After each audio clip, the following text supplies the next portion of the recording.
Everybody, I'm going to ask William Neighbors if he will to have our prayer tonight. William. Everyone will bow their heads with us. Dear Lord, thank you so much for allowing us all to gather here tonight in your presence. Please be with us as we try to work together to make the right decisions for the town as we move forward. Please be with our loved ones who we're not with tonight to celebrate Valentine's Day, and thank them for their forgiveness for us being here doing business tonight. Please bless this town and this community. Please allow us to be a resemblance of your love and forgiveness. In your name I pray. Amen. Amen. Amen. Let's stand and pledge allegiance to the flag. I pledge allegiance to the flag of the United States of America and to the republic for which it stands, one nation, under God, indivisible, with liberty and justice for all. You may be seated.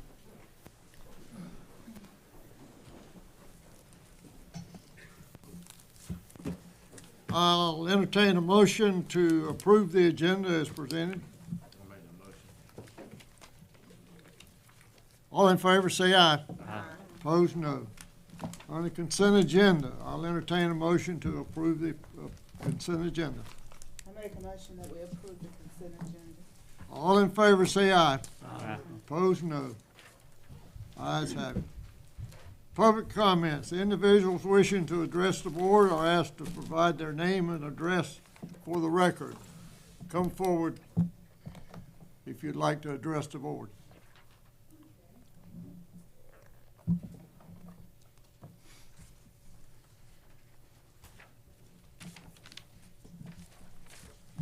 State your name Serona Alford, and address. 103 East King Circle, Serona Alford. Okay. Okay. There's been some problems. It's been going on for years on East King. Water problems, flooding problems. And I understand the Department of Public Works supposed to repair ditches that are threatened or by erosion, blocked due to debris, tree limbs, and other waste. Public Works, is that their responsibility for a ditch?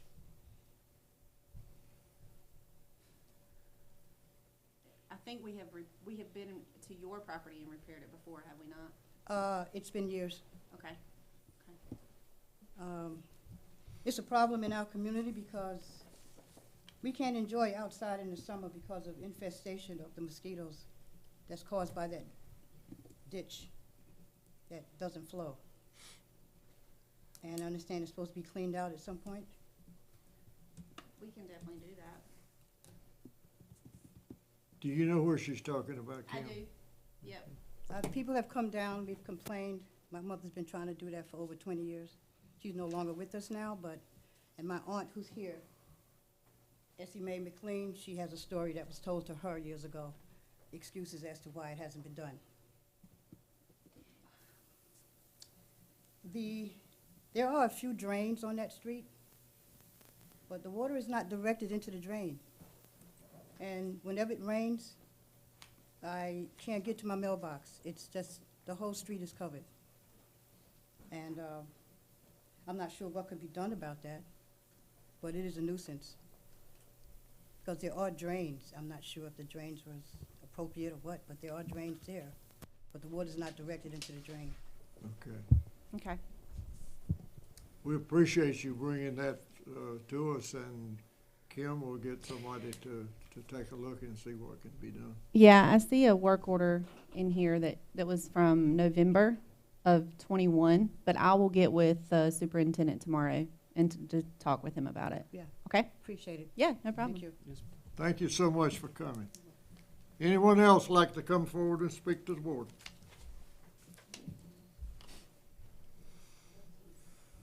No one else coming? Okay.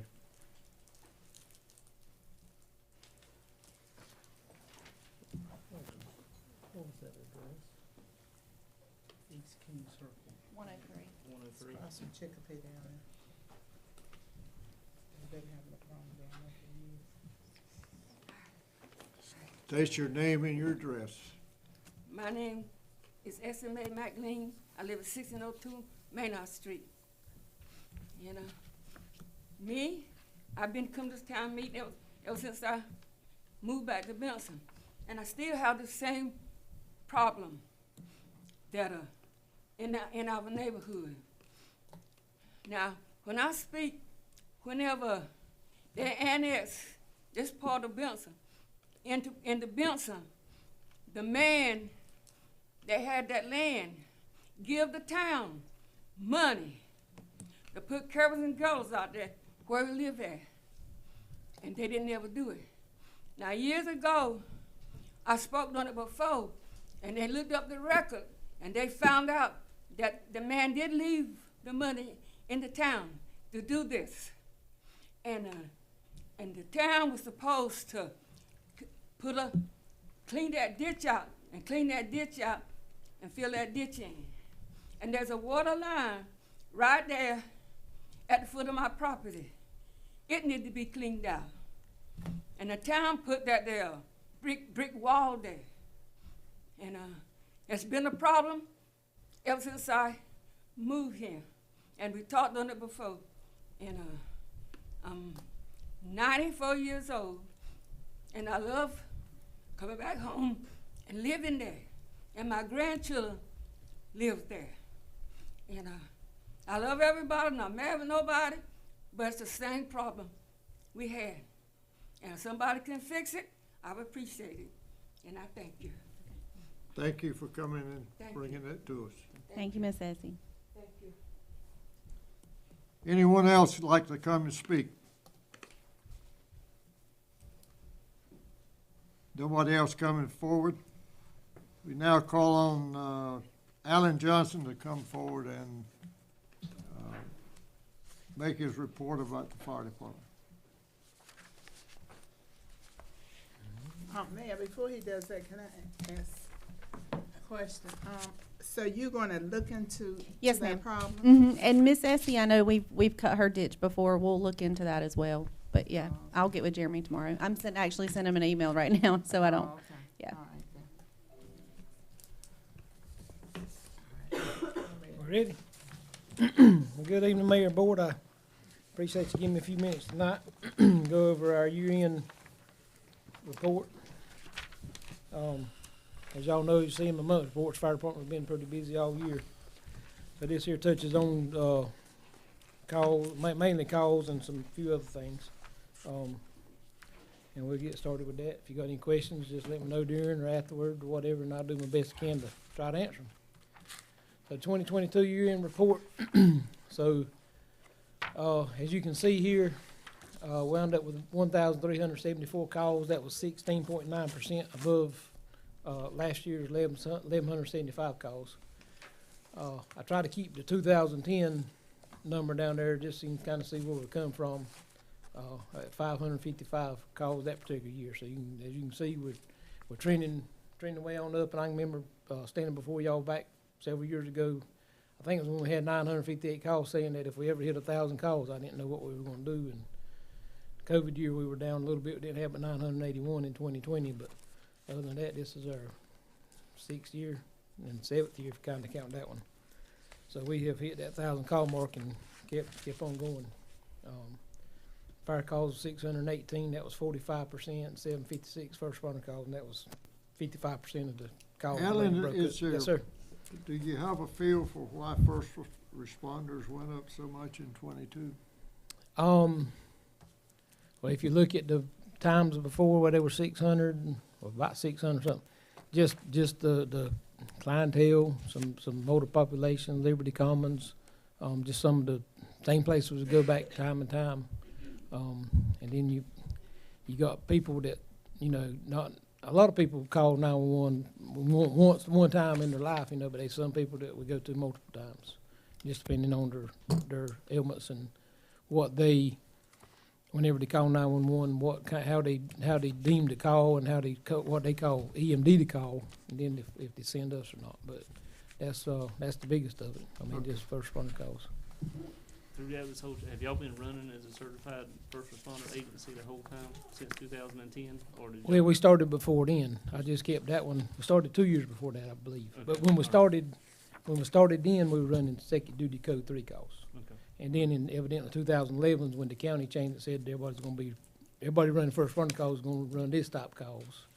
And then as a county, and then that shot us So up. 11 is when that started. That shot us up, and some of the other departments that used to run everything, now they're running the lesser calls, and it shot their numbers down. But I remember us and Ken in Smithfield, because again, we were just running sick, because we had 2 ambulances here, we could still do, but we were just running second duty code 3 calls.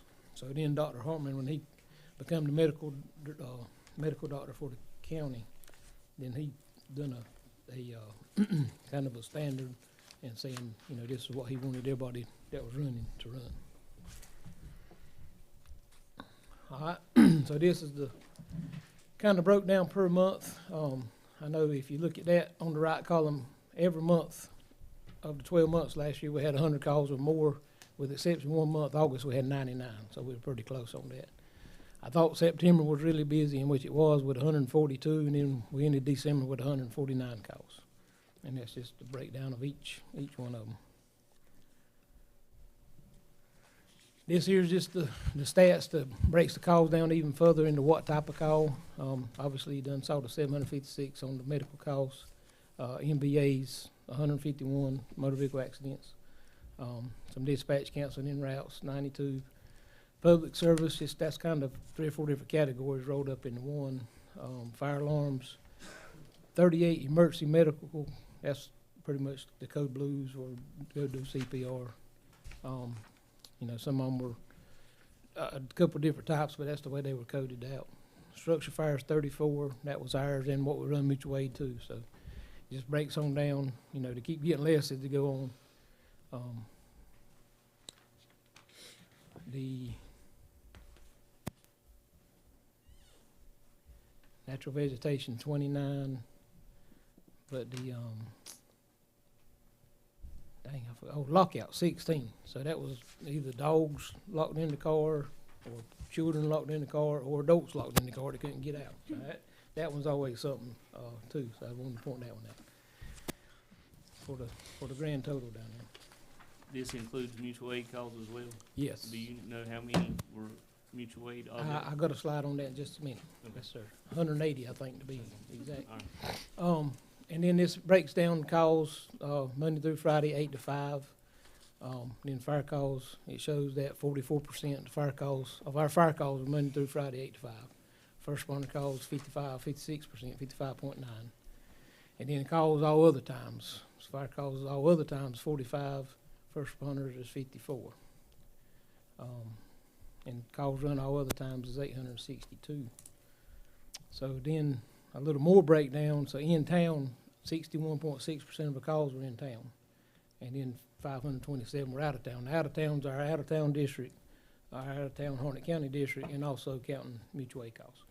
And then there it is, which I got another breakdown here in just a minute, but there was 180 mutual aid calls given, or that we, that called for us for requests for mutual aid that we responded to. So that was 13.1% of our calls. And then we requested mutual aid 73 times. And one of the reasons that's high, which is not going to go down, because 5 or 6 months ago we started a dual response on the interstates, especially with the work they're doing out there. And we got 2 departments coming, and then in turn we do the same thing.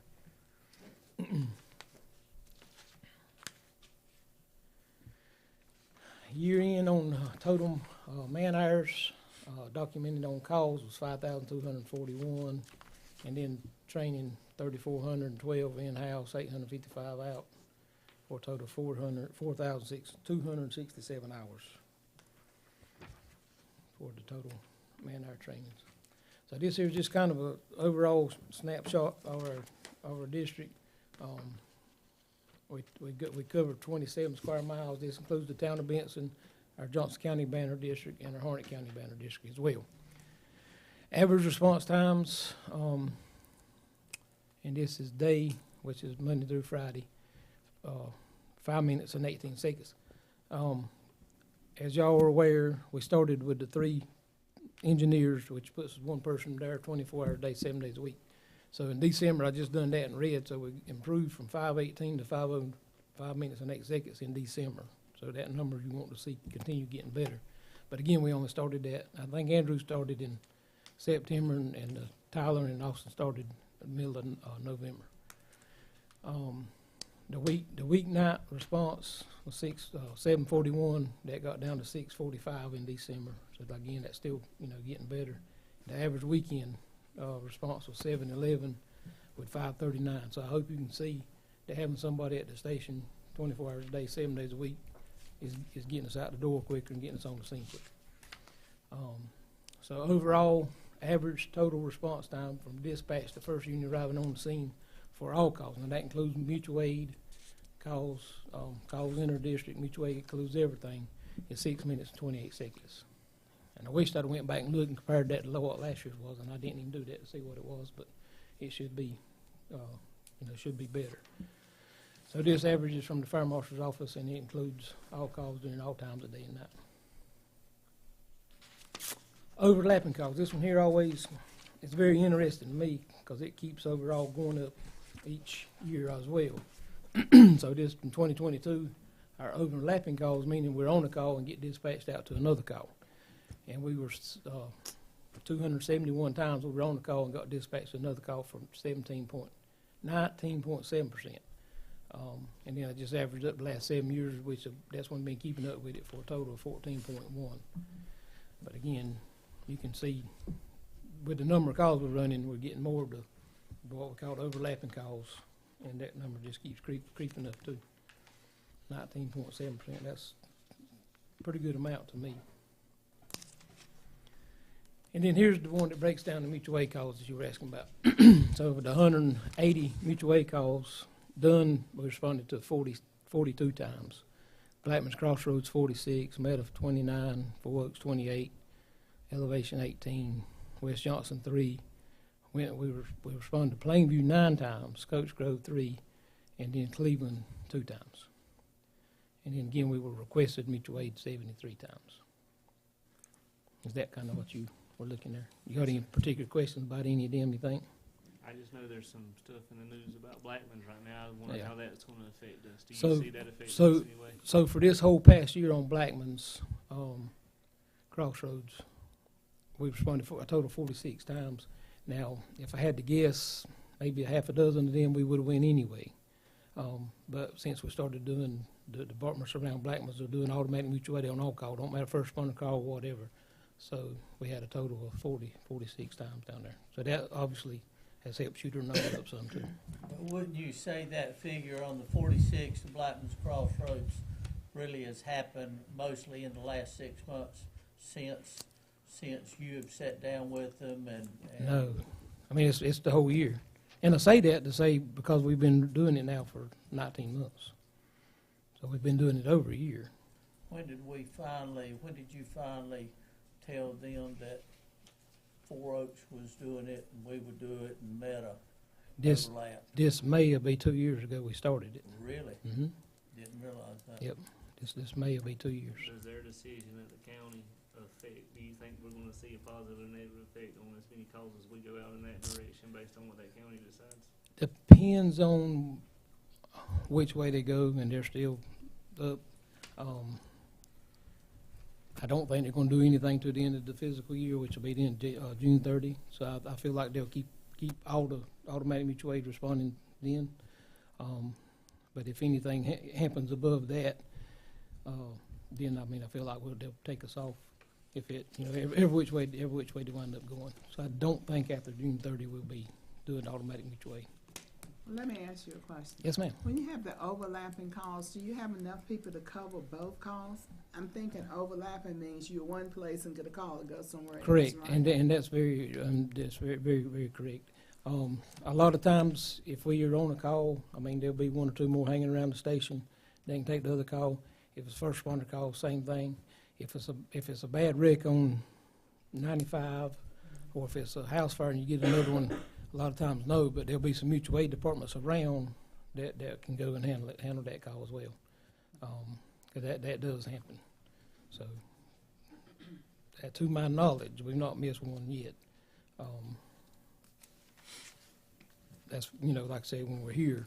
And then if it is, there's just depend on the call. We can divide up. And, like if we got if it's first responder call and the 4 of us there during the day and they're on the truck and I'm on the Tahoe, we get another call, I'll take and go to the other call. But if it's something you need more people, then you are tasked with that. But yeah, so far. Anything else on that one? Oh, I know y'all get to see this one right here every year, and I don't like tooting my own horn in no way, shape, or form, but since 2009, because this past year we did get 2 state grants, a state COVID grant 2022 for $10,000, and then another state supplement grant for $35,000. So I just keep that adding to the total of the grants that's received since I've been chief since 2008. And that total for the town, that is $1,341,000.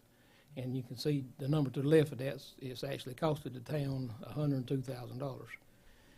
Back in 2013, we hosted a radio grant for the southern end of the county, and we got awarded $869,500 that went to the whole southern end of the county for new radios. And again, we hosted it, but we only got $65,800 of that. But that was still a pretty good grant to be awarded. And then when you put that down there, the total that we've been awarded here is just a little bit over $2 million so far to date.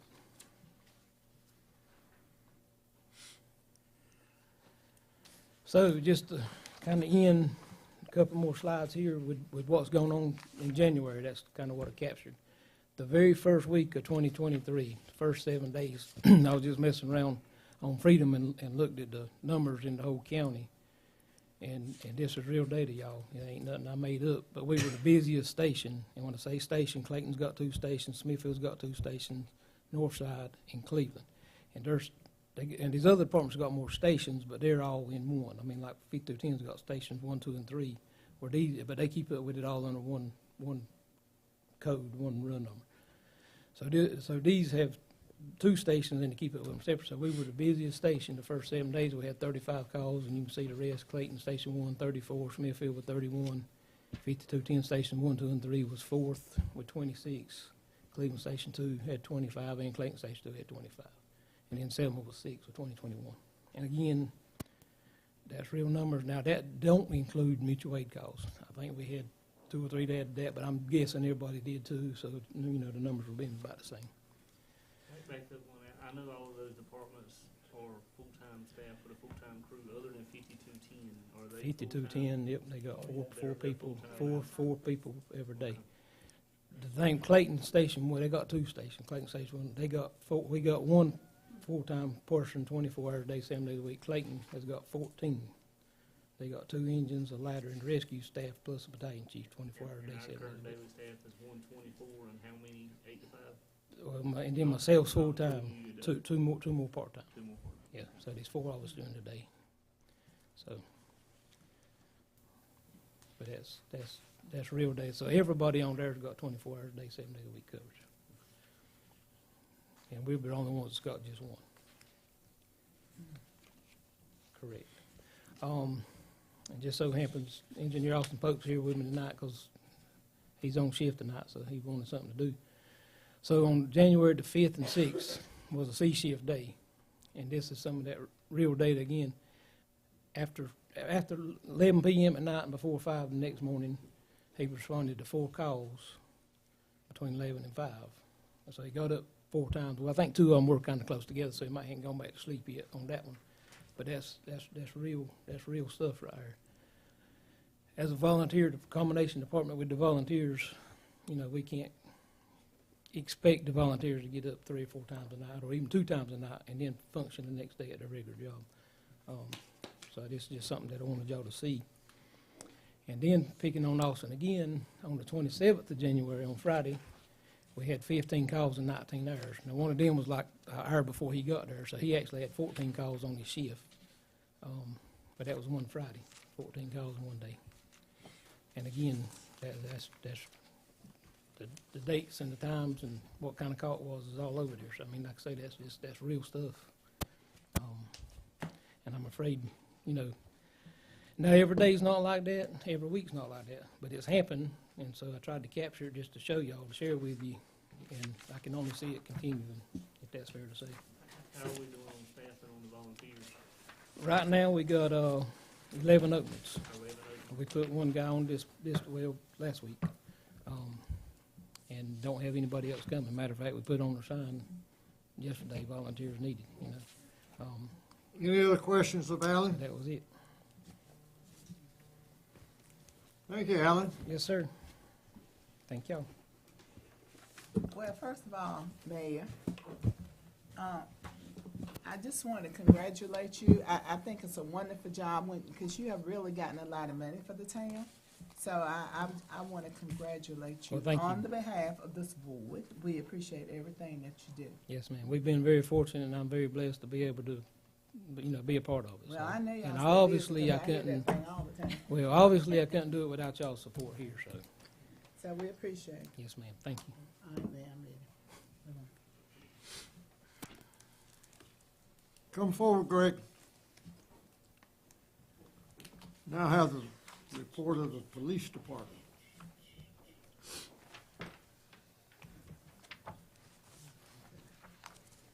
Just advance it. You should just move it right over. Yep.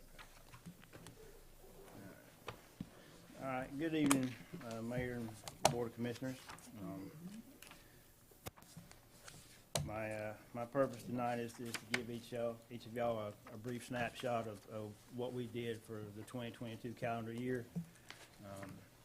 And I echo Chief Johnson's comments. 2022 was an exceptionally busy year for our department as well.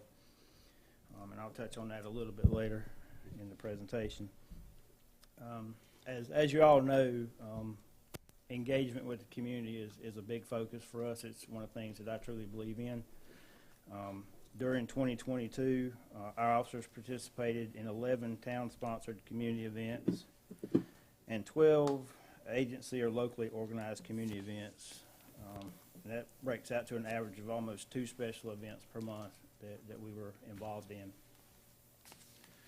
During 2022, we were able to hire 4 officers using the sign-on bonus that y'all were gracious enough to approve, which to me is a strong indication that it was very effective.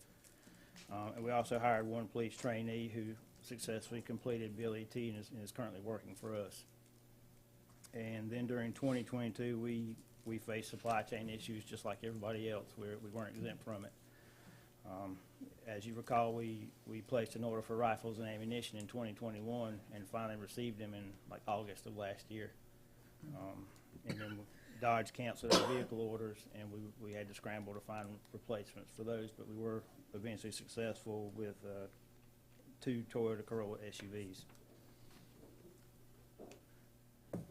Recruiting and retention was a big focus for us, just like it was for everybody else. Like I said, during 2022 we were able to hire 2 officers, but they came from larger agencies, so we were able to track them from an established agency. 2 recent BLET graduates from other counties were hired. They didn't come from Johnston. We got one from New Hanover, and the other one came from Harnett County. They went to school outside of our local area. And then again, we hired a police trainee who went through JCC and successfully completed his course. Also, as y'all recall, at the beginning of last year, 2 additional positions were approved for our department, and they came in, helped us in a big way, and I'll touch on that a little bit later. And for the year, our demographics were 61% white male, 11% black male, 11% Hispanic male, and then 17% white female. And we're trying to spread those numbers out a little bit more to make it more equitable, but again, we're limited by what we attract.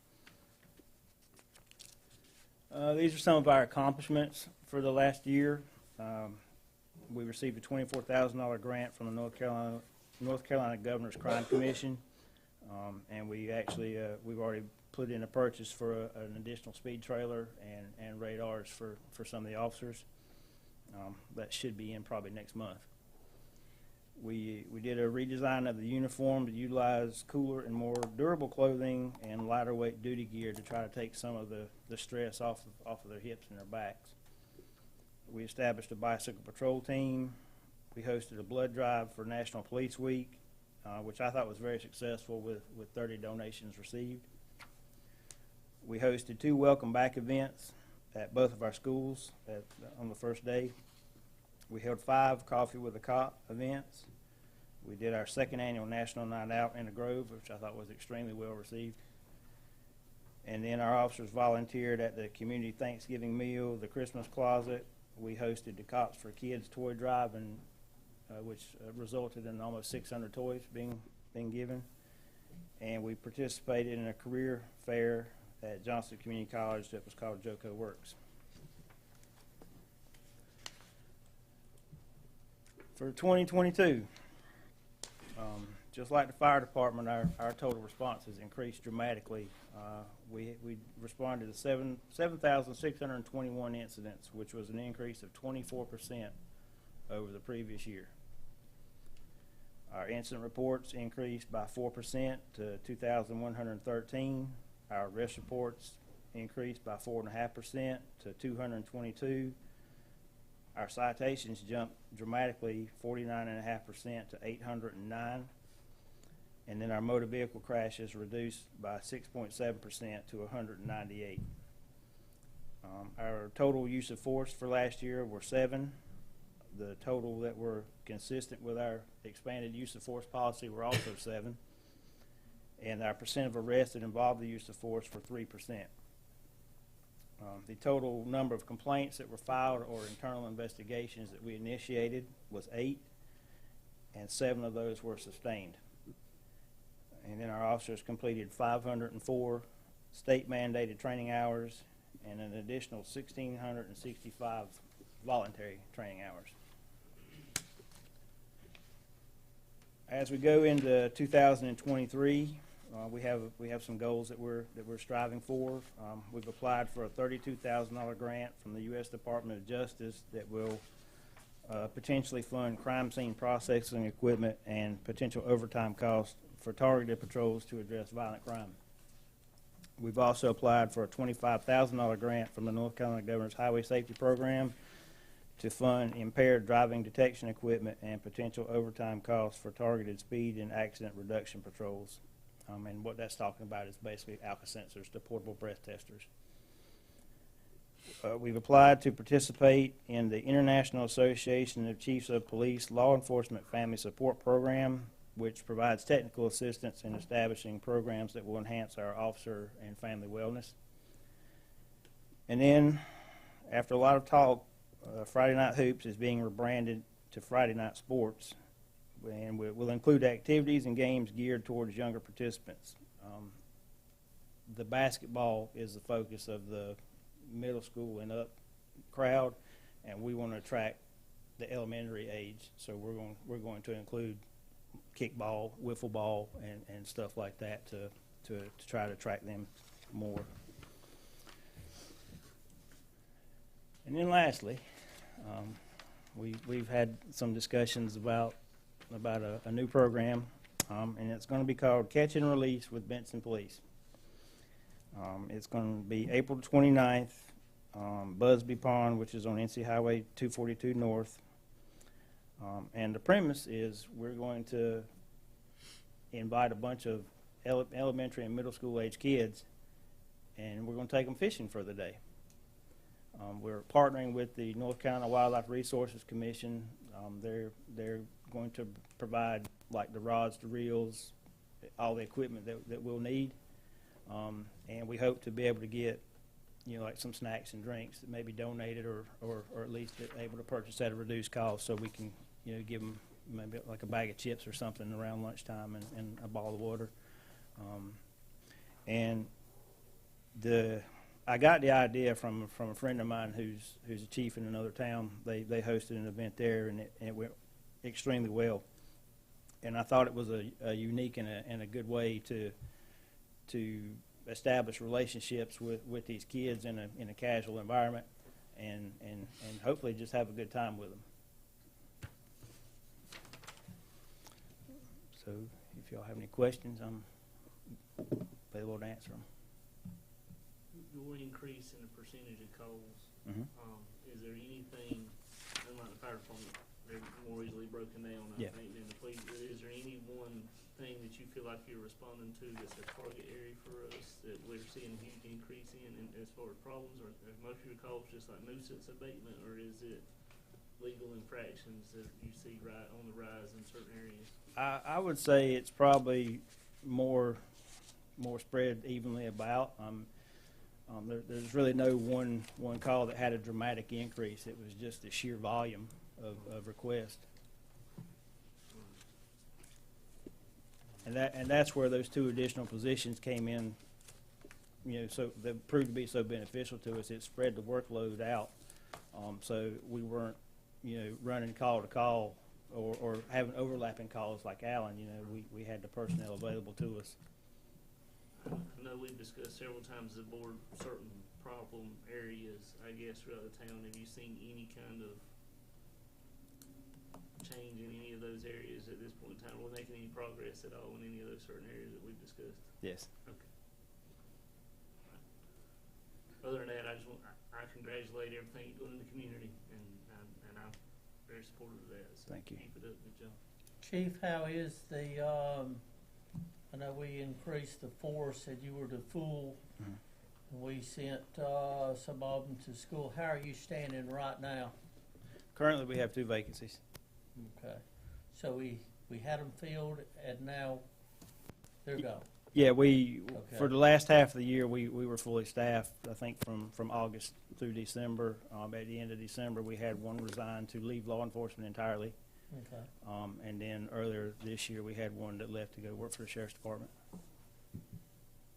Work with who? The sheriff's department. Okay. In Johnson County. Yes, sir. Well,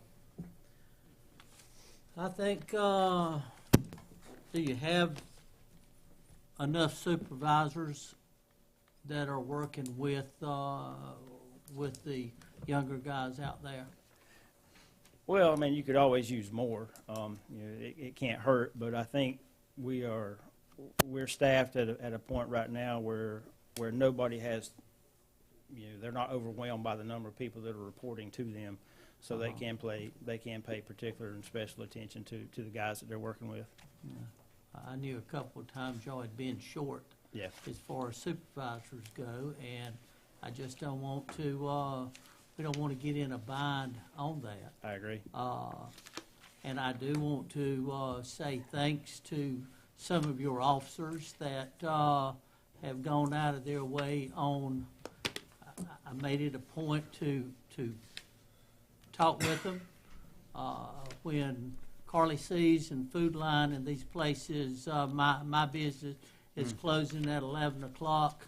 I have seen more presence of the Benson PD out there when these people are leaving, going into the parking lot, and I did not see that prior to that, but I think they're doing a much better job of it. I just want you to commend the ones that are doing it, and I know I preached it for years. I still would like to see more police during the day sticking their heads in to store owners, because your store owners on Main Street and other places don't know who the police are if they need them. Yeah. And it would, and I know that's taken away. You get a policeman out of a car or off a bicycle and put him walking the streets, then something will happen and he'll have to get back to it. I know that's a hard thing to do, but it does make a difference, because people say, I don't even know who the police chief is now. Yeah. And a lot of that's their own fault. But it would make a difference. Some of these new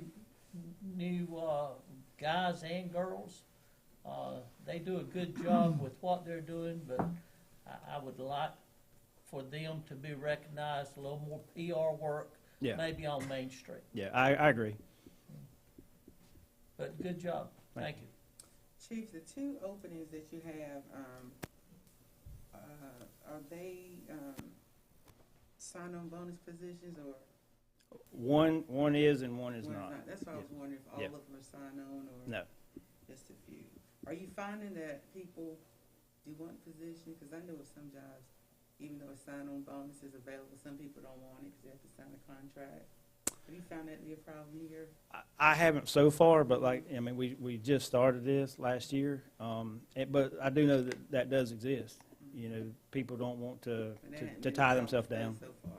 Yeah, I haven't had a problem so far yet.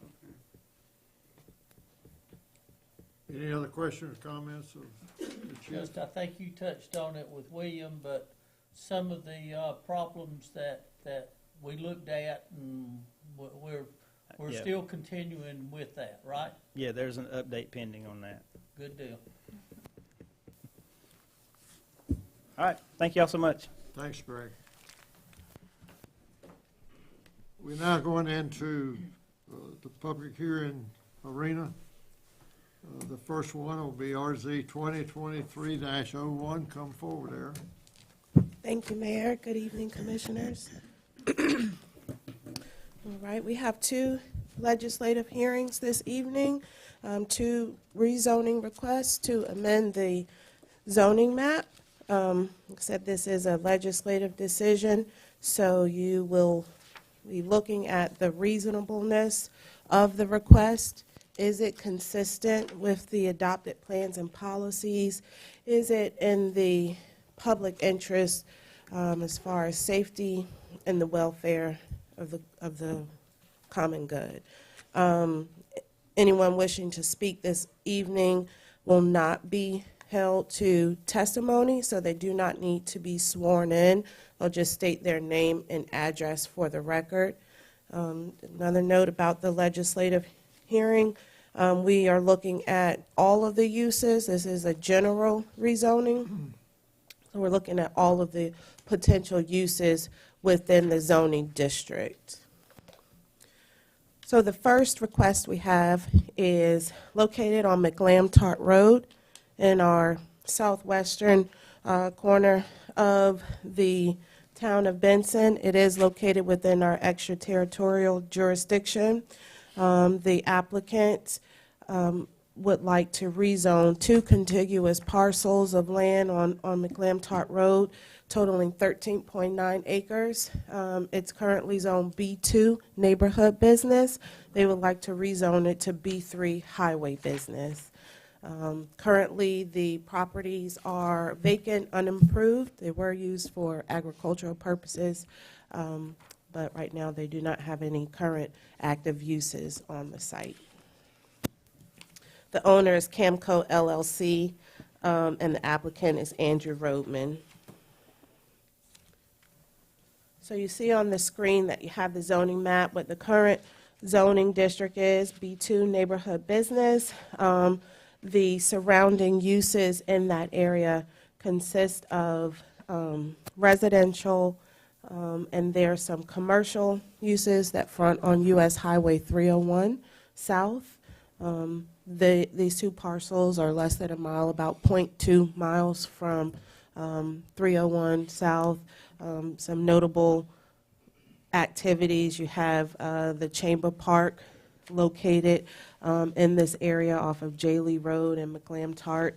You have residential uses located on the southern boundary of the two parcels on Hardison Lane, and then the immediate adjacent properties are zone B2.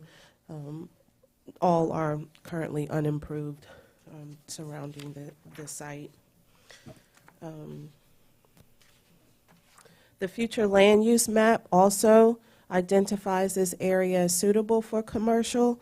It was one of the focus areas for the town in our comprehensive land use plan. One of the goals was to ensure pre-zoning or rezonings to be in line with the comprehensive land use plan, because you do have an array of residential agriculture but also rezoning to a B3 commercial district would still be in line with the comprehensive land use plan and the future land use map.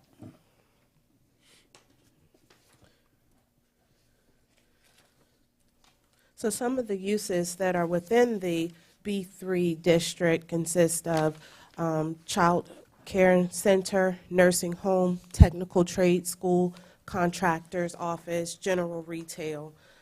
In the the highway business, it is designed to provide goods and services to the community at large as a whole, and it's located so that on minor and major thoroughfares to be accessible to a wider population of the town and to serve higher uses, more intense uses in this district. There are some overlapping uses. You have in your staff report some uses that overlap, such as office general, but there are others that do not overlap. So technical trade is allowed in the B3, but not the B2 district. And as you consider this request tonight, you do have some approval criteria. I won't read off all of them, but number one, and namely, always, is it consistent with adopted plans and policies? Does the proposed use change to improve the balance of uses, the capacity of adequate public facilities and services? Has it been determined that legal purposes for zoning exist or not contravened? And that it's been determined that not one property owner or a small group of property owners will benefit materially from the change. And so upon my analysis of this request, I recommend that it is approved. It went before the planning board last week, and it was unanimously voted upon to recommend approval for this request. And I'll be happy to answer any questions. If you Any have clarification you have? I've just got one question, Aaron, and I don't know if you or Kim need to answer this, just to jog my memory. At this point in time, we do not have any utilities that run down McClam-Tart, is that correct? Correct. We don't have any on McClam-Tart Road. The applicant and owner has been working with our Public Works staff to see the best method to get the utilities there. I believe there's a strong plan for water, maybe to run down Hardison Lane or bring it from US Highway 301. Sewer is still being worked out. If they can get sewer to the site, they would prefer that, but they're also seeking a septic permit and going through that process if that will be their option for sewer. And Town of Benson does serve with electricity. We have a line on Hardison Lane that stops. If y'all recall, Hardison Lane is a dirt path, privately owned. We need to loop that, so the thought process is to take it, extend that Hardison Lane line to McClam-Tart Road, and then loop it. And we don't currently have sewer on that side of town. I mean, there's a force main on 301, but we don't believe it would gravity from that location. So we're working through that right now. Mingo Interceptor, obviously, once that project is complete in 2026, we'll have a better footing on providing more sewer in that area. But right now, we're having to work through some logistics of it. Is there an easement already in place on that line on Hardison? There is, and they've already actually talked to the owner, and she, she's good with extending the easement past her property, and then the next property over would, I believe, be his. So. So we need another one. Yeah. But you got what you got. Yeah. Any other questions? We now open the public hearing. Anyone that wants to speak in favor, come forward.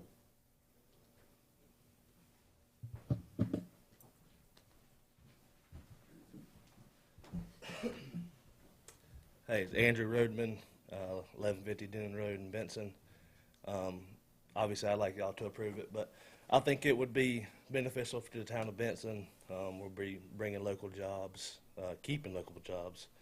And also, it'll strengthen the utilities structure that we're going to hopefully bring down 301 or down Hardison. But we're going to at least get power, water, and gas that far.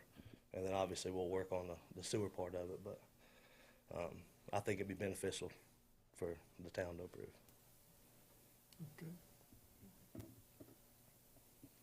Okay. Thanks. Anyone else wants to come and speak in favor?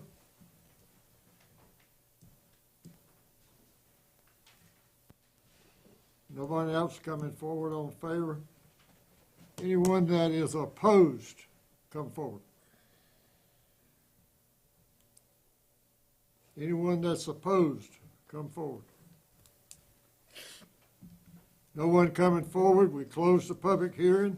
What is the wishes of the board? I make a motion that we, Adopt a statement of consistency. is that lady coming up? Oh, is this Oh. your- I'm sorry. My name's Dale Williams, and I own 109 Hardison Lane, and in the process of buying 113 Hardison Lane that adjoins to the guy that's bought the land. And my question is, are they going to use the Hardison Lane to come and go? So currently, we have an easement, correct, for utility vehicles to be able to come and go. But it's just utility vehicles, and they try not to go on there as often, but they'll have to use it unless we can come from his property for the extension. Is your question whether or not that applicant would come and go, or that the town? Now, the applicant would come from McClamtar Road. Okay. Yeah, Right. yeah. Is that what I'm sorry. Okay. Uh-huh. Thank you. What is the wishes of the board?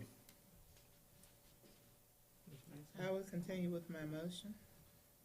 And I'm trying to find out what I gotta say. Oh, she's coming. Oh, it's right here. Well, I can't see that. Oh. Statement of consistency and finds and determines that case number RZ 2023-01 is consistent with the is that what you want to say? That's Consistent exactly with what I want to adopted say. goals, objectives, and policies of the town of Benson, is reasonable and in the public interest, hereby granting approval. Yes, that's my motion.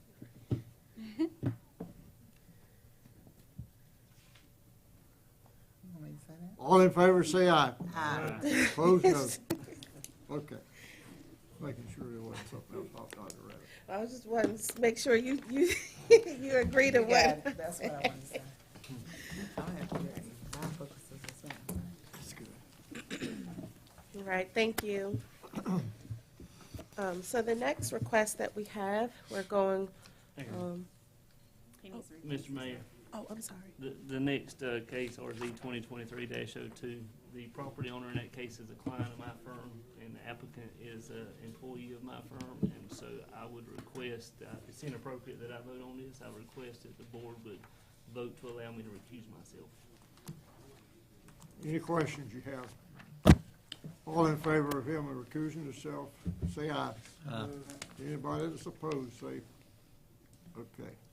You're recused. Thank you.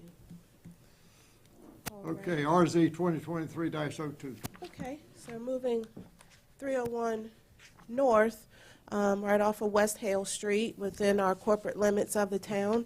So it's about 0.3 miles from the intersection of US Highway 301 North and NC Highway 242 North. Located right on West Hill Street. The applicant is requesting to rezone 2.9 acres, currently zoned R11 residential, to B2 neighborhood business. The current site is vacant and unimproved. There are no uses currently on this site. The owner is Lock Real Estate Developments, and the petitioner is Neighbors and Associates. The parcel is bound primarily by zoning districts that are commercial as well as residential. You have going further west, on the western boundary of the site, residential uses. You have the West Hills subdivision. Right across on West Hill Street, you have the Hedges apartments. Also have the American Legion right there at West Hill and US Highway 301. And then right at the corner, you have a daycare center and a contractor's office, which is Zone B2. And then going back towards NC Highway 242 North and 301, you have commercial uses, a car lot, Zone B3, highway business. Our future land use map, as you can see on the screen to the right, has identified this area as suitable for commercial uses. So it is consistent with our comprehensive land use plan. It achieves the goals of zoning properties to align with the future land use map and to allow for more economic development opportunities outside of the downtown district. And so the 242 corridor and US 301 are major corridors in and out of the town of Benson, and that's why you see that cluster of commercial uses there. Board have any questions of Aaron? Aaron, the lot that adjoins this between 301, used to be a home, now it's a daycare, and to the back of it is the shop that is there. It's commercial. Is the house that's sitting on it, is that residential or commercial? It's commercial. That parcel is zone commercial. It's actually zone B2 neighborhood business. Okay. Yes, sir. So it's really not going to affect anything from that all the way to Wall Street. Right. So you have don't get into any residential until just past the parcel okay. there. Mm-hmm. Okay. Mm-hmm. Yes, sir. Yes, sir. And I so wasn't sure about the little house. I rode out there and I looked at it and saw it. I didn't see anything to question except that. yes. Mm-hmm. And there is access to water and sewer. Correct. Right there. It is. Mhm. Okay. It is. Yes, sir. Then And that is in the city limits. yes, it Okay. is. Yes, sir. It sure is. Neighborhood business is designed for small-scale commercial uses. It's designed to be complementary to the adjacent residential uses. So low-intensity, smaller-scale type of commercial uses are allowed within the B2 district. Same approval criteria. I won't go through them all, but if you have any questions, I'll be more than happy to answer. The planning board reviewed this case last week, and they voted. It wasn't a unanimous vote. It was a 4-to-1 vote, but it did pass the motion to recommend approval for this request. Based on my analysis, I also recommend approval for this request. Can you share with us the person that didn't? A reason? Yes, the one person that spoke in opposition resides in the West Hale Street subdivision. I believe his name was Mr. Crosby. He resides in that subdivision. His main concern was traffic, and being that West Hale Street dead ends, or kind of dead ends, it does that, that curb there, but that's a dirt road. You're going mostly on private property. That end of the street is residential. His concern was if it is rezoned to commercial, would that have an impact of traffic and having vehicles turning around into the subdivision that are going to the property that potentially could be rezoned to commercial. And so that was his main concern. We talked about, this is a land use change. If the site were ever to be developed, then they would have to go through site plan approval. We would look at the type of use that is there, the circulation, and the parking on that site to direct traffic and mitigate any traffic concerns on West Hale Street. So that would be looked at on a site-specific development plan, specific at that time for approval. Any other comments or questions to Aaron? Okay, we open the public hearing. Anyone in favor for speaking for the RZ 2023-02 come forward.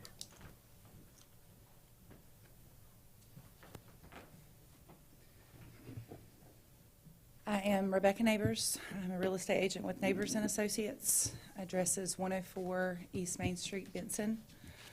So as Aaron said, this property is surrounded on 3 sides already by commercial property. And the owner wishes to change the zoning of this property to align with his property in front that borders 301, which is also currently Zone B2.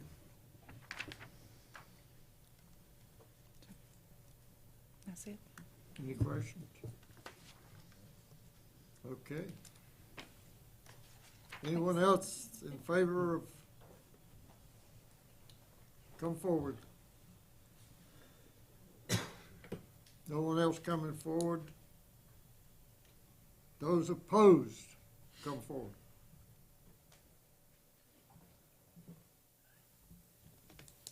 No one coming forward for opposing. We close the public hearing. What is the wishes of the board?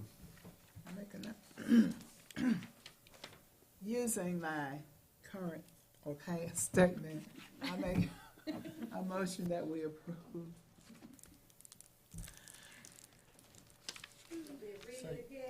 Please do.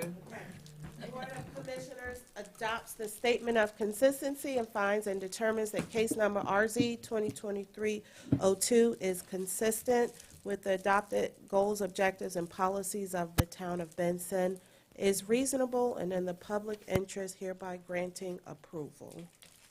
That's my motion. Okay. You heard the motion. All in favor say aye. Aye. Opposed, no. Ayes have it. Thank you very much. Thank you, Rebecca. Get me a copy for running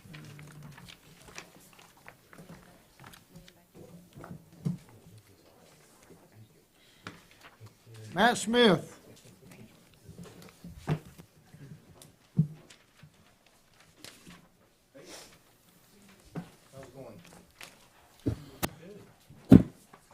You tell us. Great. All right, so a couple months ago, or a month and a half ago, I came in and we started talking about playground replacement at the Grove. When we discussed it, I brought in 9 different designs of varying costs from $60,000 to $150,000. This is the one that you liked. It came in at $118,708 just for the design. This is an alternate view of that same design. When we discussed swings, this 3-bay swing came in at $21,282, totaling $139,990.75. All right, I went back to talk to John at Bars Recreation. You guys said we want something closer to $100,000 with swings included. I said, okay. So I went to Bars. That same design, that same exact playground with swings, and you'll see that there is 3 belt swings, 2 infant swings, and a freedom swing. Brought it down to $113,234. So he was able to knock off 30 plus on that one, on the one design with the swings. Now, to throw you another monkey wrench, this is a very similar design to the one he's got already. All right, it's not the exact same design. It looks a lot like the same design, but it's got a few less climbing features. It does have an added slide, but this similar structure, he knew that we were trying to get as close to 100,000 as possible. This similar structure with swings, surfacing, borders, the whole 9 yards would come in at $106,559. Okay? So those are two very similar designs to the ones that you liked. When we originally went over it, this was the design you liked the most. He got the design, that design and the swings knocked down to 113, or this design and the swings to 106,559.99. Yep. What's the dimensions of Hang on a second. I don't know if I have that with me or not. Well, was it this one? Yeah. 53 by 37 was that? Yeah. That one, the one he found for 109? 106. 106, what was it? It was, I don't know if I have it on me. Let me check. And if we're going down in size.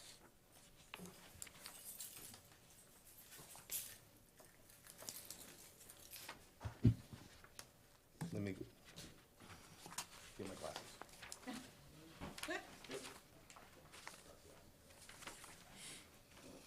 Okay. Wow, you were blind.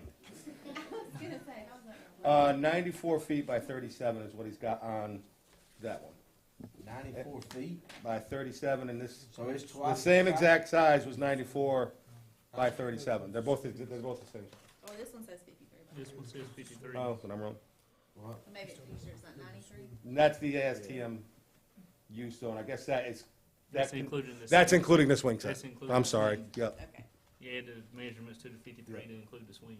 I can get with John and ask him what the difference in size is. So this right here picture without the swings of 53 by 37, correct? Yes. I believe that is correct. So you're adding 40 foot for the 3-bay swing, basically, to go Yeah. to 93 by 37. Yeah.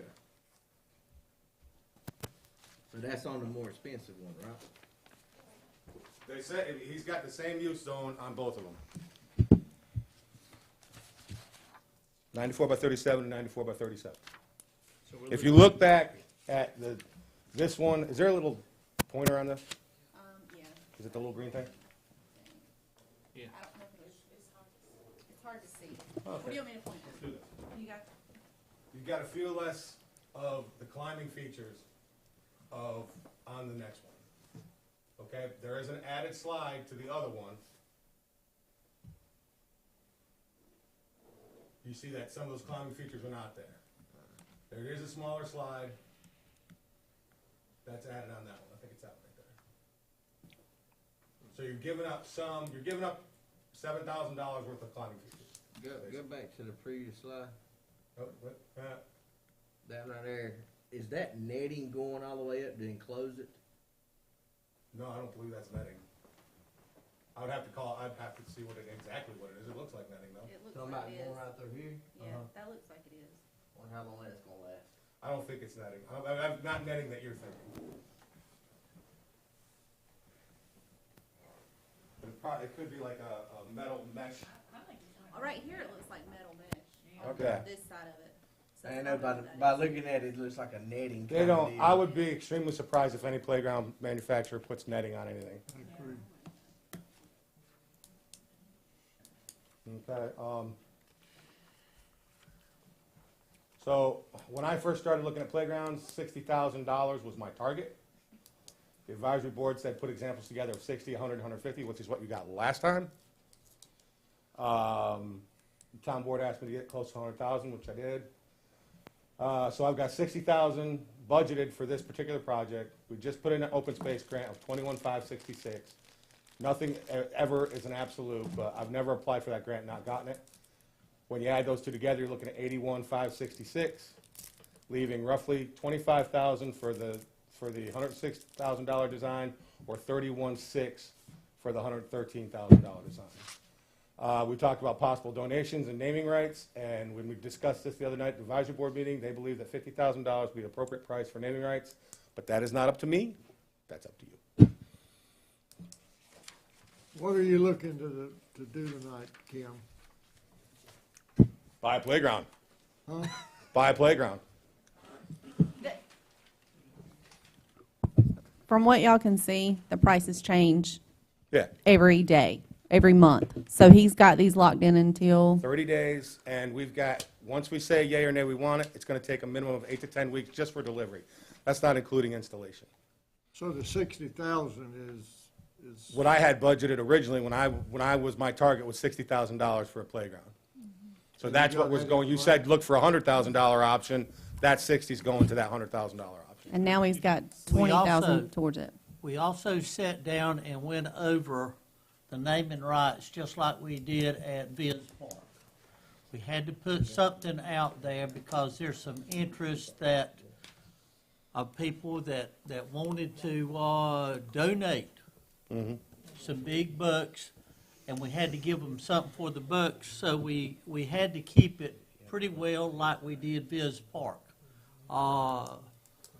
There was, we had talked about $50,000, but you've got to understand, whatever this figure is, say it's $125,000 for the equipment, that has nothing at all to do with the fencing.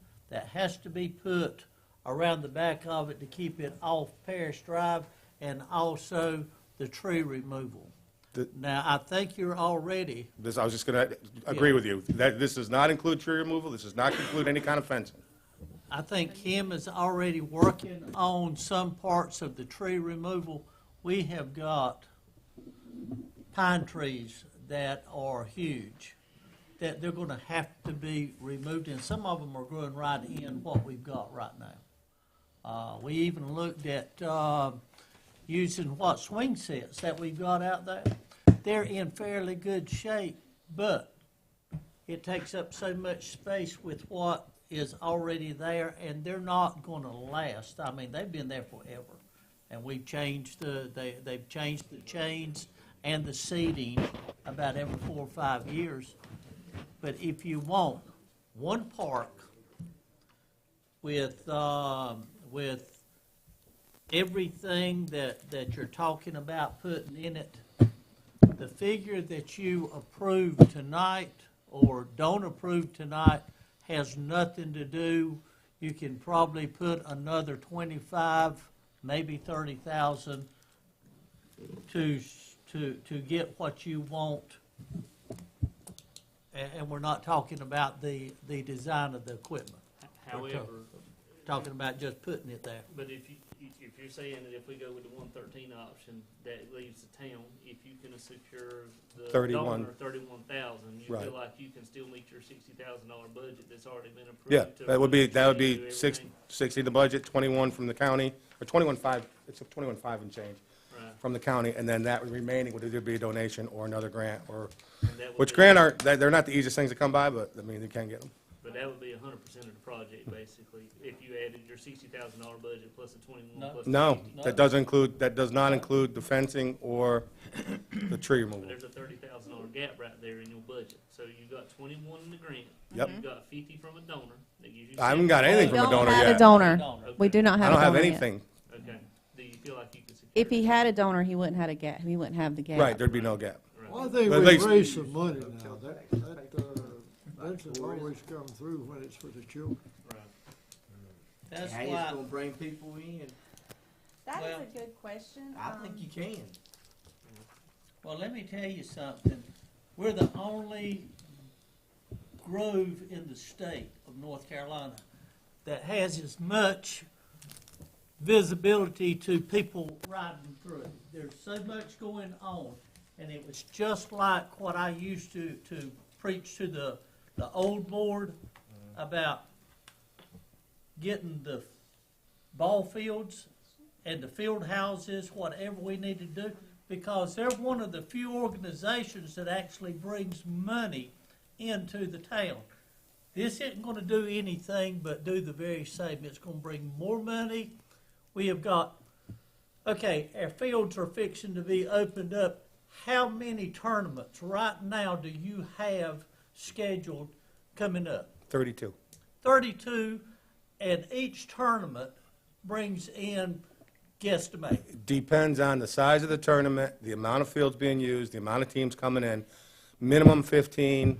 I mean, you figure we're getting $250 per field per day, and if it's a 2-day tournament, you're talking just in field runs, you got 2,000. That doesn't include anything to do with concession stand or anything like that. So you're looking And for if you most go of that. out, I'm not sure what I'm looking for. I'm kind of confused right now. If you go out, I'm if you trying to go get us out, extra money to put toward this. Yeah, my By man. using the hotel tax, tourism tax. Well, according to your, the occupancy tax, Yeah. right? Yeah. We're talking all the same. Cause you gotta thing. use it for tourism. So in that, session law from 2005, I'll just cut to the particular language of it. You have to spend it on to promote travel and tourism or tourism-related activities. Promotion is really more marketing and advertising and such like. Tourism-related expenditures are expenditures that, in the judgment of the town, of the tourism authority, which is with the county, are designed to increase the use of lodging facilities, meeting facilities, and convention facilities in the town by attracting tourists or business travelers to the town. The term includes tourism-related capital expenditures. Well, let me give you a situation. You got a family, the husband's gotta travel for business, and the wife and the kids, or the husband and the kids, or whichever one's working. This attracts them because, hey, they can stay over here at the Hampton Inn, and while the other one's going to their business meeting, the other one can take them to the kids' park. Well, I mean, you've also got to remember the Singing Grove brings how many people in just for the Grove? That's not, it's not the playground that's bringing them in. It's, the gospel singing. It's everything that, so, I mean, it's being used widely for tourism. I mean, that's, I think the Johnson County Tourism Board's got to. They've got to approve that. Yeah, I've texted Donna, but I can find out. I mean, I think we have a good case for it, Yeah, for that's sure. what I'm saying. I want, cause Yeah. I think that we can get some more money. Mhm. Even if we can't, for $50,000, I think if you were to be in some arms with the Lions Club and the Kiwanis Club and the Optimus Club, and even if we didn't find that donor, we could not piece together enough to raise $50,000. And you've already got the $60,000 budget. Lions Club and Optimus Club have already donated quite a bit for naming rights of the field, naming rights of the. what we were looking at is naming rights. Right. Okay, I mean, it's not just give me, 50,000, we're gonna put whatever naming, just like we do out at Benson. 25. For 25. Minimum 25 years unless a major re-enhancement has to be done, or rejuvenation. Is this play equipment going to last 25 years? You usually get 20 to 25 out of play equipment. That project that is out there right now is one of the first things I did when I got here, and next month is 24 years. We ought to get some money from Donna Bailey, too. We've gotten a lot of money. Hotels, Right. and we're gonna be generating a lot of money, so. They go through grant cycles like everybody else, and we've gotten quite a bit from I'm not trying to rain on your parade or anything like that, but we're kind of. Yeah, well, that's kind of, well, yes, but they allow a certain amount. So I'd have to see if we have anything still in our allotment. I don't think we do. I make a motion, we move forward with the $113,234 project, and then y'all and the committee you got to figure out the naming rights and go out there and find the donor to get us paid back for it. Okay. There's a motion on the floor. Is there any other discussion? No, that has nothing to do with, nothing but the equipment and getting it in there, okay? That's correct. Yeah. Okay, the trees have got to come down before the first piece of equipment's put in. And do we know a price on how much the fencing will be? Well, I mean, our dog park just got reduced again in size, and that fencing is decent, could be used temporarily in that respect. So, I mean, we're going to reuse some of it there when we close it up, but the rest of it, I mean, I would think that there would be enough to cover that back or front, however you want it, the Parish Street side, or Parish Avenue. So I think that there would be enough there to do it, but I can't swear to that. I mean, it all depends on when Rodney can come in and take it down, how much is actually taken down. Any other discussion? What what the motion's for. Well, we've got a $60,000 budget, and I think we can raise the 50. He feels confident about the grant. That means we've got $30,000 left in the budget if we get the 50 to do trees and fencing, right? Yeah. Donna just responded. She said she thinks that we can. She will check tomorrow in our reserves and the current budget expenditures and see where we are. But she thinks we can. So, I mean, even if we don't have the whole 31, that would at least be something towards it, and then we still try to name it. And that's another 50. So. I think we ought to do it right when we're doing it. I don't want to do it small. Monkey around with it. That's one of the biggest use. parts of town. It is. Every time I drive by there, there's people out there, and I think of how much better it could be. And Mhm. Yeah. I don't want to skimp on it. I would not go any smaller than the $113,000 set that I'm looking at. I concur. I agree. I have a 5-year-old friend that asked me this weekend, when was the new park gonna be? Well, let me All ask you right. this, is it going to be, equipped for handicap and all of that? The Freedom Swing is a handicap accessible swing for folks, young people, or people that can't get in a regular swing. But like I said before, I mean, it's not, all the surfacing is ADA accessible, and as long as they can, you know, get, I mean, it would all depend on what the ability is. I mean, what the child's ability is. I mean, it's, if the child can get on it, yes, of course, but if they are physically disabled, that they aren't able to get on it. Ms. Mack said they put one in over in Dunn at 400,000, and it was for nothing but, I mean, this will have accessibility to Ramps. handicap, but that part is nothing but handicap design for the. It's probably like a Miracle League field Yeah, or something Miracle. like that. That's what it. I That's think what it is. it'll probably depend on the disability too. What he's saying is ADA accessible, so it's Yeah. so anybody can get on it. It just depends on what their disability is of how much they can interact with it. Right. All right, all in favor, say aye. Opposed, no. Thank you very much. Thanks, Matt. Sure. Get us some money. Listen, man, I've been getting you money forever. That's right. It worked last time.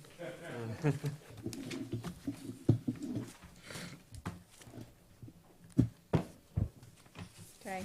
We're gonna- Oh, you guys right. Moving We gotta do along. advisory boards. Moving along. But before we go in about these advisory board appointments, Derek and I got together, there was some mention at the December 13th meeting about combining the museum and the library board into one joint board, the Cultural Arts Board. Me and Derek met last week, and he had went around to other municipalities and tried to see what they had.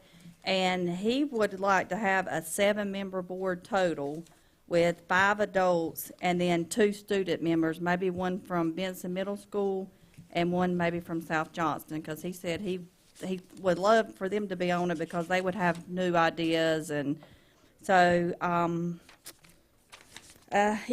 we also talked about residency. Right now, I think they have to be like a resident or in the ETJ, but he said he has a lot of people that don't live in town or in the ETJ that are very involved in the community that have requested they would like to serve on one of his boards, or his Cultural Arts Board. So, They'll move in town. so what is y'all's feelings on that? Obviously, you're dealing with minors when you're talking about that, so I imagine there's gonna be some kind of legal paperwork, right? Well, they're not employees, and I can't think of a reason why they can't legally sit on a board. And they're not old enough to enter into contract. I mean, Yeah, it's an advisory board, you know, I think it's. like Miss Benson? Let's talk about it. Yeah, but he was. I think you could do it, but maybe have them as maybe additional. Ex officio. Well, sort of, but not ex officio in a strict sense of the word, like where you'd have an ex officio Yeah. member of this board. Yeah. That's a participatory voting member, but maybe like a liaison? Yeah. Is that the right word? Right, and they would only be on it each year. He would go to Benson Middle and South, and then they would get nominated, like he would talk to the teachers or whatever, and they would serve 1 year. I think it'd probably be best to have like a special liaison or year to year there. They're selected from the school, or how the school wants to Right. arrive on that, and then they would participate with that board, but wouldn't officially be on it, would probably be a better way to handle it. So a 7-member board with 2 With 2 liaisons from the school. That sounds fair. So You talking about a combined board of 7, both, Yes. Yes, So the this- the museum and the library, because his museum board has like 15 members at this time, and like maybe 3 or 4 that show up. So this is why he wanted to keep it kind of small, especially when we're having such a hard time filling these vacancies. I was on the museum board for a few years, and we had a really hard time getting quorum at the museum board because we had so many members on the museum board and they didn't show up to the meetings. And the museum board meets once a quarter, if I'm not mistaken. Now I'm Yes. on the library board, and we've got a pretty strong group at the library, but they meet monthly, which means Derek's meeting monthly with them and quarterly or more because he can't get a quorum. And so we're really overworking Derek is what we're doing. And realistically, the library board, when we met on February the 13th, I was there, we discussed this, and their thought was, well, if we combine the board, maybe we take the entire one board that looks over the library and the museum and just do quarterly meetings. Then you're not overworking people and you're not overworking Derek, because realistically, there's not that much decision-making going on where we need to be meeting monthly. Also, the idea for bringing on kids or bringing on more members, but we have a lot of vacancies on the museum board right now, and we're not getting a whole lot of interest on the museum board. And so the board members of the library are interested in it, but with our current policy that we changed several years ago, they can't do both. Right. So that's kind of where we're looking at right now. That was Derek's not here, is he? No, That was He's on the trip with the seniors. yeah, that was the discussion that was had on February 13th, and it was. I feel like it was favorable with the library board to go ahead and conclude that, so that we would work with, and that way, we're talking about events coming up, and I don't want to spoil anything, but possibly doing events where we do the night events and stuff at the library that are really, really catered to children, and they have a really, really good attendance. We were talking about maybe in conjunction, if we control both, we could do the same event and open up the museum for something for the adults. While their children are over here, we could do something for the adults over here to try to get doors open at the museum. So there's a lot of good ideas being thrown around there now, but the fact of the matter is, the museum has a hard time meeting because of quorums and the lack of participation. And so we're trying, unlike the library, who, because most of them are parents and they have kids, they have really good participation in the library board. Now, the library board is not meeting every month already. I 'Cause I know I sat on it for some time. I and think thought we do were read. doing I like think a he monthly. started. I think we do every month on the library and then every quarter on the museum. Oh, when did they start Yeah. that? Yeah. At least Now, every other COVID month. shut us COVID down. Right, he stopped. didn't, yeah, but he Yeah, started, he had started back up. Yeah, but that's what our discussion was at the February 13th meeting anyway, so, What's the wishes of the board? So how would we go about combining with choosing the 7 people? Well, that was, I think right now he's just kind of looking the direction of the board on whether we will approve him to put together or something to bring to us to say, hey, if y'all approve it, then I'll put together a plan and bring you a plan. to right, yeah, approve we it. would He's talk just about it, looking about at the members that are already on it. Because, I think we should allow him to do it. I think 7 members would be fine with what you're running into. Do you need a motion? Yeah. I make a motion that we approve him to, Put together a plan. put together a plan for 7 members and, bring it back to us. okay, 7 is not even number. Well, you won't. you don't want to break need, the tie. yeah. You gotta have an odd number to break the tie. So even if the 2 students are not gonna be like they said, they're gonna be a liaison, you still got that 5 member that It can, would be 7 with. All in favor, say aye. no. Opposed, no. It'll be I'll tell them to 5 bring the members. plan back, 'cause I like to see it. We will. So we're gonna do 7 plus 7? 2. Let him come back with what he wants. Yeah, let him come back with a plan. Yeah, because he's really just Come back wanting with 5, a Plan. so, Okay, okay. He's gonna come back with the plan. Yeah, we'll come back, because I'll have to talk with him, because he wanted just 5, but Yeah, I we'll, wanna see that. I'll talk to him next week. Just Angie, or whoever's gonna take it back to Derek, we can discuss modifying potentially the quorum requirements, so similar to you have, say, at a homeowners association or something like that, where if you have, or even this board, and the statute and your own procedures that govern, you have a certain quorum requirement this board's for. If you meet and you consistently don't have a quorum, then you can meet and compel members that aren't coming to come, but you could do something with an advisory board that gave you an opportunity to have a lower quorum number if you consistently weren't hitting that quorum number, so you could conduct some business. The quorum number on the 6 and 7 are exactly the same thing, so it won't matter. Okay. All right, Art Board, go ahead. Okay, Can I make a motion, we approve all these people at one time? I agree. so y'all are good with it? I've looked at all the applications, I don't have any issue with any of them. I don't either. I think Well, we this should is approve easy. all them, advisory board appointments. that are listed. Okay, we have a motion. So on the board. You of make a Adjust- motion to approve all the lists. And- Board of Adjustment, there's 3 open positions. Yes, and I was gonna let you know, on the art board, all 3 of those, are just renewing for their 2nd term. The Board of Adjustments, if you approve all of these, then it is full. And then planning, if you approve Brandon, we still have on planning 1 resident and 1 ETJ. We'll still have 2 vacancies on the planning, so. Motion on the board Yeah. is to approve as presented, all the board. All of them, Yeah. okay, All in favor, say aye. Aye. Opposed, no. all right, thank y'all. Motion that we approve the new business town manager report, town attorney, mayor report. Come on up right quick, and it's 8:30, there's a bunch of folks got Great dates. job, enjoy the air packs. Have a great night.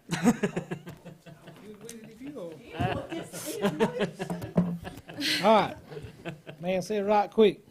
So come back before y'all again tonight with some good news, potentially. I think it is. So last Wednesday, I got an email saying that we were awarded the AirPack grant, and this grant is from 2021.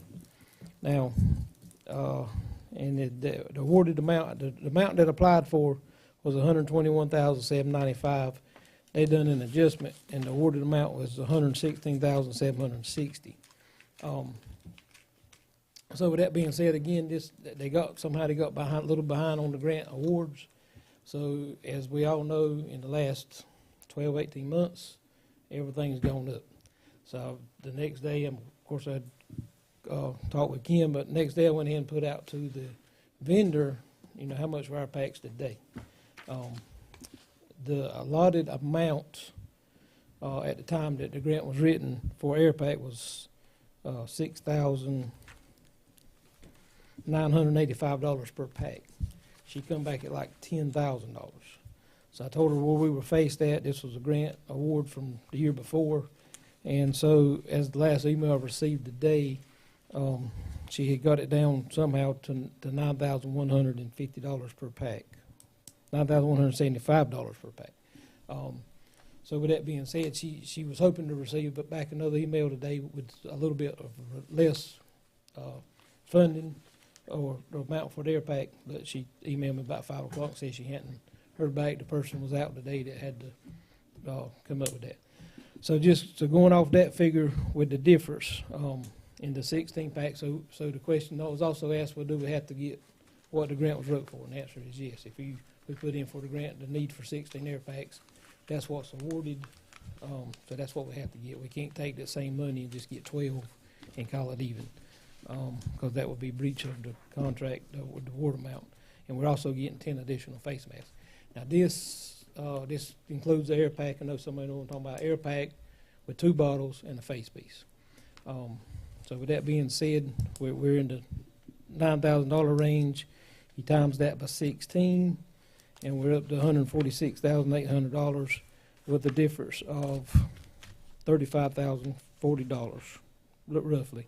And then the 10 extra face pieces is $4,000. So we're talking about $39,000 difference. I think we added the single page with the quote on it from Reinhardt Fire Services with the air bottles, and this is where we're at in reality. If we don't accept the grant, we give this money back to them because it's going to cost us that. I had her price 32 new bottles because the air bottles has a life of service on them. So they got 2 to 3 years, just say 3 years, they'll be no good no more. So in 3 years from now, we're going to have to buy new bottles. So today, the price of a new bottle is $1,005. And then she put in red right below that at the end of March, they're going to be a price increase up to $1,200 per bottle. And that'll be $38,400. So 3 years from now, I don't know where they're gonna be at. So 3 years from now, at the very least, if we didn't do more packs, we got to buy our new bottles. So obviously, my recommendation would be go ahead and go with all new packs, new bottles, and we're gonna have to come up with the money. Me and Angie met this afternoon, looked over the budget, and in our salaries, we got enough money to cover it because with our 2 new full-time firemen, we didn't bring them on till middle of November. So we got enough money in that, just that one salary line item to cover this amount. If you look at it, if we don't take the 111,200, we don't. Oh, yeah. We're gonna end up having to buy them The same, outright. yeah. So, You got the money in the fire department budget. He does. Out of the Correct. salaries that are in the fire. Oh. He does. and there's a, And Alan has looked back and like he said, 16 packs, he said, okay, it's gonna cost us $40,000 more to take the grant and get it, so let's decrease the packs by, let's go to 13 packs. They won't Yeah, let they you won't do let it. you. It's for the whole 16 or nothing. or nothing, because like I say, that would be a breach of the I made contract. a motion, you approve. I'll entertain a motion. I make a motion that we approve. Second. All in favor, say aye. Opposed, All right, no. thank y'all, appreciate you. Does anybody have anything they want to say? I do. I know. I'm sorry. I know y'all want to go. It's Valentine's, but I do have a couple of things I need to touch on in the manager's side. The town of Benson is going to be conducting a retail customer survey for the electric department through Electricities. This is free to us through Electricities. The surveys are going to go out towards the end of February, 1st of March. So if your constituents ask, that's what it is. The art board is looking at their fiscal year 24 project. They would like to do a mural on our gymnasium. Now, our gymnasium, it's been established in short-term planning that it needs to be painted. The brick is aging. You can start to see aging spots on there. If they do that left wall facing the ballparks, the entire wall, that will be paid for by the tourism money. So that's one less wall we've got to worry about. So Who? with tourism money.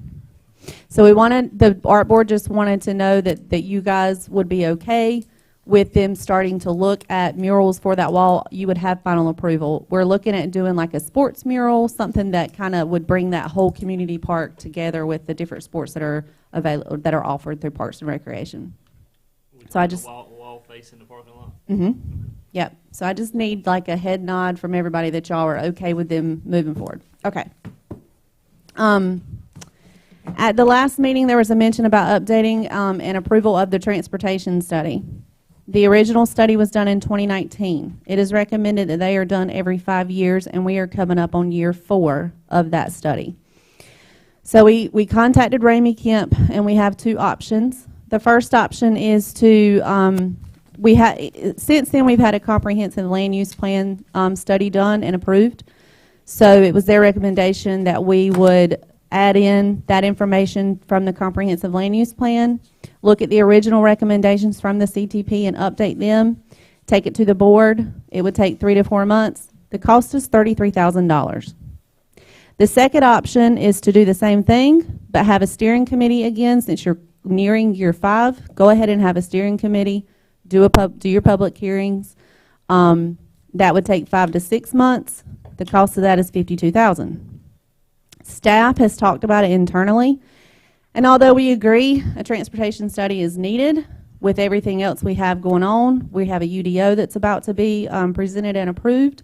We feel like we need to probably give everybody a year or so to let the UDO kind of sink in and let's start implementing that. And we look at the transportation study as a whole again in a year.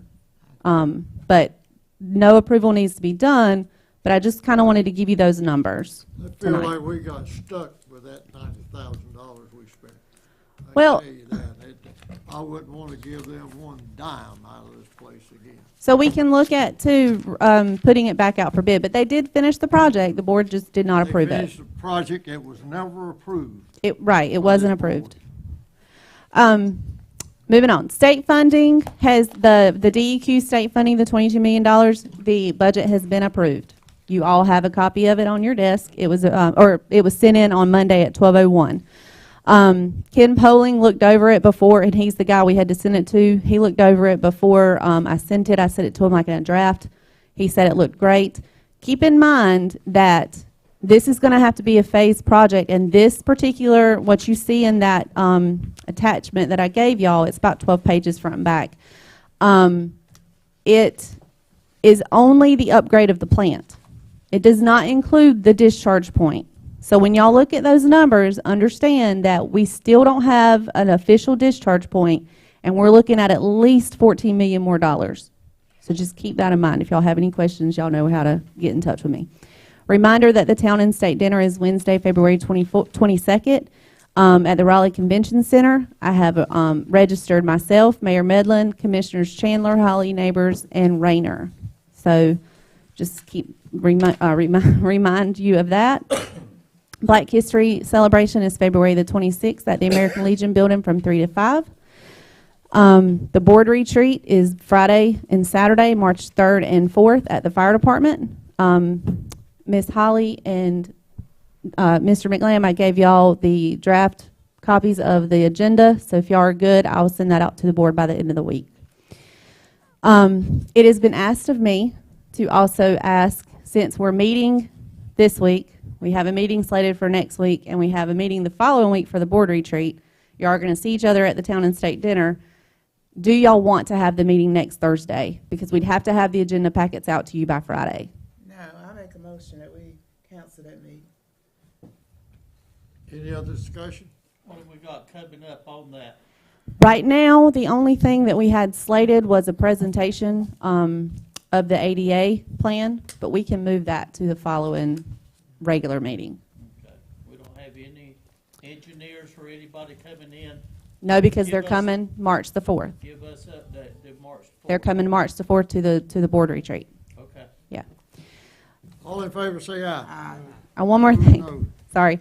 Alan needs just a consent from everybody to reapply for the FEMA SAFER grant. If y'all recall, this helped pay for firemen in the past. It opened up this week, so we need your consent that he can move forward and apply for that again. Okay? And then I'm not going to go over all of this, but you guys have a copy of all the projects. It's front and back for y'all. The biggest thing to note is the Mingo Interceptor, where we had 2 contracts because of EDA and some very strict timelines. Seems like they have opened up those timelines again, and so we're looking at putting it back to 1 project. I have all the dates here for you all. It would actually be cheaper for us. We believe in construction, instead of having 2 different contractors, 2 different mobilizations, it's probably going to be easier to bid the project out if it's 1 project. So you have those dates there for you. Everything else is pretty self-explanatory, but if you have a question, just call me, email me, come by and see me. That's all I have. Happy Valentine's Day. Thank you, me too. Anything else? You need to update on staff. Entertain a motion to adjourn. Planning or I make a anything like motion that. that we adjourn. Wait Are we a second. still looking for somebody in planning? Oh, Are we- no, we have offered. I'm sorry. Okay, sorry. We've offered the position. We're waiting for her to come in and do the drug testing and stuff. She'll be in tomorrow. All right. All in favor, say aye. Aye. Opposed, no. Ms. Howard.